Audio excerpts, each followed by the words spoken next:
भगवान परमात्मा अर्जुनाची पत्नी झाली. अर्जुनासाठी पूर्ण पांडवांचा इतिहास काढून पाहिला. भगवान परमात्मा जास्तीत जास्त हस्तिनापुर द्वारकेचा राणा पांडवा घरी काय केलं असेल त्यांनी, असं काय साधना केली. तुका बरं तेच करायचं सांगतात, तेच करायचं सांगतात. काय केलं पाहिजे घरामध्ये की घरी राम येईल त्या ठिकाणी काय केलं पांडवांनी.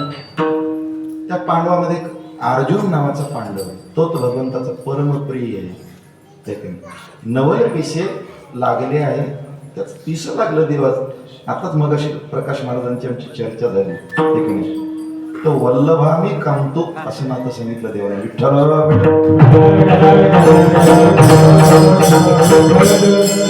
अर्जुन तर इतका लाडका विचारूच का परमात्मा इतकं निरातिशय प्रेम करतो का. शेवटी भोवती त्यांच्याच त्या ठिकाणी राहतो. ते महाभारताचं युद्ध चालू होतं. 18 दिवसाचं युद्ध होतं. रात्रीची वेळ होती. नियम असा होता की ते धर्मयुद्ध होतं. संध्याकाळ झाली की युद्ध थांबायचं. दिवसभर एकमेकाला वैरी म्हणून मारणारे संध्याकाळी एकमेकाचे मित्र व्हायचे. धर्मयुद्ध होतं ते. सगळेजण आपल्या शिबिरामध्ये झोपले. अर्जुन आपल्या शिबिरामध्ये झोपला आणि अर्जुनाच्या शिबिराच्या बाहेर भगवान बसलेत. रात्री 12 वाजेची वेळ. द्रौपदी मातेला जाग आली आणि द्रौपदीने विचारलं, दादा झोपला नाही अजून. मला भरपूर झोप येते, डोळ्यामध्ये झोप भरली, डोकल्या लागायला लागल्या, पण तुझं मालक झोपू देणार झालं. काय करायचं. कोण. अर्जुन. तो तर घरातून झोपलाय, तो का झोपू देत नाही तुम्हाला. चल तुला दाखवतो. आतमध्ये गेले, पाहिलं तर काय अर्जुन घराघूर झोपला. पण अर्जुनाच्या अंगावरला रोम न रोम कृष्ण कृष्ण कृष्ण असं भजन. भगवान म्हणतात पाय इतकं बोलवायला लागलं, मग मला कशी झोपला जाईल तिकडे. नामचिंतन अर्जुनाच्या रोमामध्ये भिनलंय. भगवंताचं इतकं नामचिंतन केलं की देवाला द्वारकेत राहावंच वाटायचं नाही. तो पांडवांच्याच घरी राहायचा.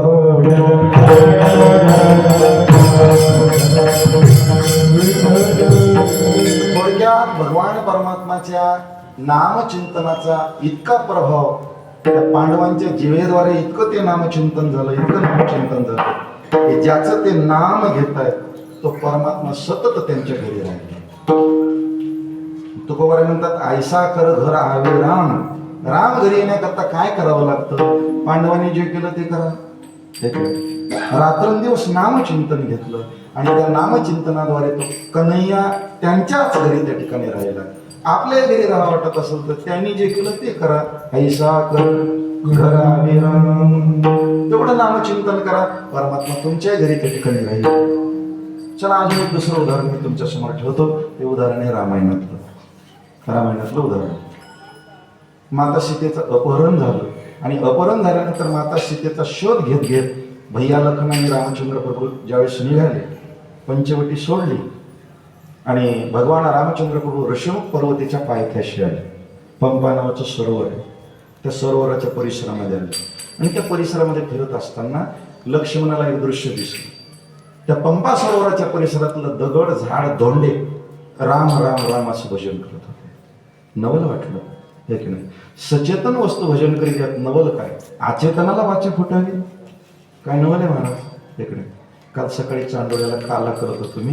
गोकुळीच्या सुखा अभंग घेतला. या अभंगाचं जे तिसरं चरण आहे त्या तिसऱ्या चरणाचा भावार्थ गाथामूर्ती चंद्रशेखर महाराज देगलूरकरांच्या मुखातून एका सुंदर संगती लावली महाराज. गुढिया तोरणी करते कथा गाते गाणी. आपण त्याचा सरळ सरळ अर्थ असा करतो की गोकुळातल्या लोकांना अप्रतिम सुख त्या ठिकाणी झालं. ते सुख त्यांनी व्यक्त कसं केलं? घरावर गुढ्या लावल्या, मंगल तोरणं लावली आणि घरोघरी ते गोकुळीचे लोक कथा कीर्तन करू लागले. महाराजांनी तसं नाही केला त्याचा अर्थ. ते म्हणले परमात्मा येण्याचा आनंद सजीवाला झाला यात नवल का, निर्जीवालाही आनंद झाला आणि त्या निर्जीव गुढ्या तोरण कथान कीर्तन करू लागले. विठ्ठल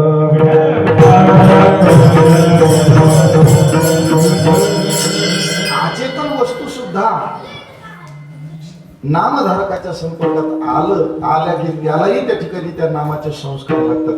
ती अचेतन वस्तू सुद्धा बोलू लागते. जनावरांच्या गौऱ्या विठ्ठल विठ्ठल म्हणतात. चोखवाऱ्याची निर्जीव हाड विठ्ठल विठ्ठल त्या ठिकाणी भजन करतात. कितीतरी दाखले त्या ठिकाणी देता येते. हे कशामुळं?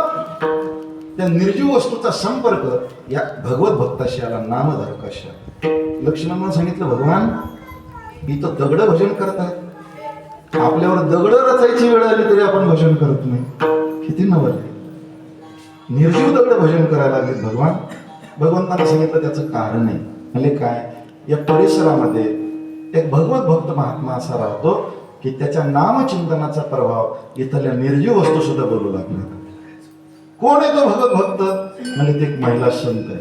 तिचं नाव आहे शबरी. भिल्लपुळामध्ये जन्माला आली, पण भिल्लपुळामध्ये जन्माला येऊनही एवढी मोठी रामभक्त झाली. कोणत्या कुळात जन्माला यायचं हे आपल्या हातात नाही. कर्तृत्वानं उंची किती गाठायची ती आपल्या हातात आहे. विठ्ठल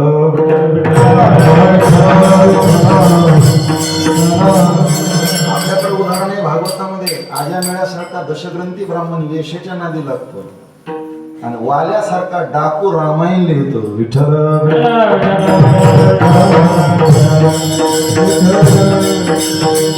कोणत्या कुळात जन्माला यायचं आपल्या हातात नाही.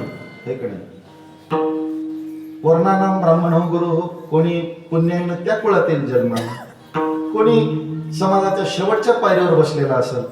पण खेद मानायचं असं नाही. कर्तृत्वानं अशी उंची गाठा, अशी उंची गाठा की तुम्हाला लोकांनी त्या ठिकाणी मानलंच पाहिजे. म्हणा धन्य म्हणवी नाही हे लोकी लोका भाग्य मी तुका देखलिया.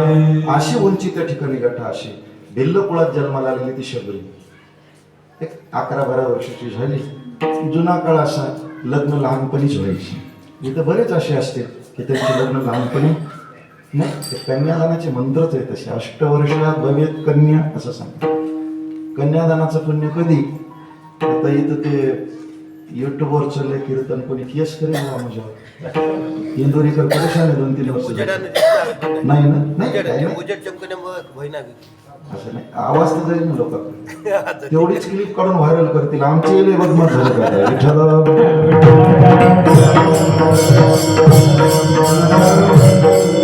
जे आहे ते शास्त्रात आहे.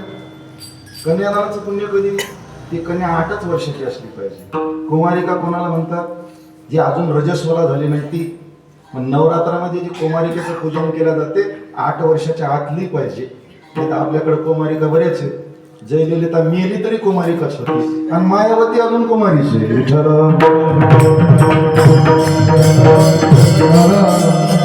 प्रौढ झाल्यात आता कुमारी नाही.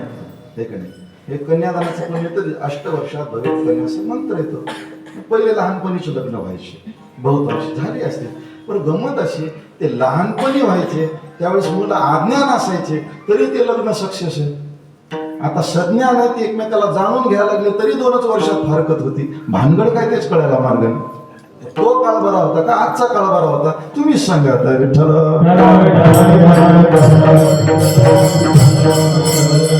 12 वर्षाची झाली शबरी. लग्न ठरलं. भिल्लपुळामध्ये जन्माला आलेली. लग्नाची तयारी सुरू झाली. आपण जसा बस्ता बांधता तसा बाप बाजारात गेला. 12 बोकडाची दावण आणली, बांधली ती दारामध्ये बोकड. शबरीने विचारलं बाबा हे काय? बेटा तुझं लग्न आहे ना 2-3 दिवसानंतर. मग ही बोकडाचा माझ्या लग्नाचा संबंध काय? ते म्हणजे काहीच नाही. आपल्याकडे अशी पद्धत आहे लग्नामध्ये गोड जेवण जमत नाही. आपले जे सोयरेधारी असतात ना त्यांच्या जिभेचे चोचले पुरवण्याकरता हे आणले. ते कापायचे 12ला 12 शिजून घालायचे त्यांना. आजही काही ठिकाणी पद्धत आहे. एका ठिकाणी तर मौतच पाहिलेली. ते मड्याला तिथून जाळून येऊस तर इकडे स्वयंपाक तयार, दारूचे ते पण ना आनंद झाला का दुःख झाला तेच कळायला मार्ग नाही त्याकडे. आहे काहीतरी अशा विनाशक त्या ठिकाणी पद्धती काही काही ठिकाणी. मी सांगितलं बेटा आपल्याकडे अशी पद्धत आहे. शबरीनं मनातल्या मनात विचार केला, माझ्या एकटी करता 12 जणांचा जीव जातो, योग्य नाही. बरं इथं राहिले तर बाप आज ना उद्या लग्न लावूनच देणार आणि माझ्या लग्नामध्ये कापले जाणार, काय करायचं? या 12 जणांचा जर जीव वाचला